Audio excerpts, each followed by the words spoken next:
আসন্ন লঙ্কা প্রিমিয়ার লিগে খেলতে দেখা যাবে সাকিব আল হাসানকে। সরাসরি চুক্তিতে গল গ্ল্যাডিয়েটর্সের হয়ে শ্রীলঙ্কার এই ফ্র্যাঞ্চাইজি লিগে খেলবেন বাংলাদেশের এই অলরাউন্ডার। বিশ্বস্ত এক সূত্রের মাধ্যমে জানা গেছে, এলপিএলে খেলতে আগ্রহ প্রকাশ করেছে বাংলাদেশের আরও ক্রিকেটার। এই ক্রিকেটারদের মধ্যে আছে মুশফিকুর রহিমও। মুশফিক সহ আরও 4 ক্রিকেটার এলপিএলের ড্রাফটে নাম দিয়েছেন বলে জানা গেছে।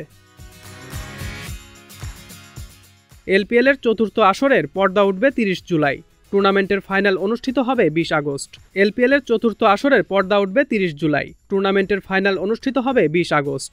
গত 15 মে পর্যন্ত এলপিএলের ড্রাফটে নাম লেখানোর সুযোগ ছিল। নিবন্ধন শেষে সব ক্রিকেটারকে নিয়ে ড্রাফট অনুষ্ঠিত হবে 4 জুন।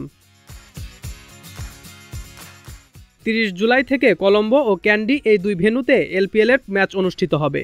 এবারের অংশগ্রহণকারী 5টি দল হল গল গ্ল্যাডিয়েটর্স, ডাম্বুলা অরা, জাফনা কিংস, কলম্বো স্ট্রাইকার্স ও ক্যান্ডি ফ্যালকনস। প্রতিটি দলে 6 জন করে বিদেশি ক্রিকেটার দলভুক্ত করা যাবে। তবে সাকিব দল পেলেও পুরো আসর খেলতে পারবেন না। জুনে বাংলাদেশ সফরে আসবে আফগানিস্তান। খেলবে একটি টেস্ট এবং 3টি করে ওয়ানডে ও টি20। ফলে সাকিব দল পেলেও শুধু শুরুর দিকেই খেলতে পারবেন এই টুর্নামেন্টে।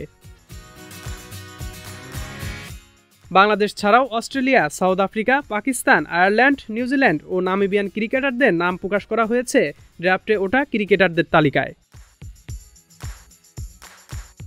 সজল খান, মহাজন আইটি।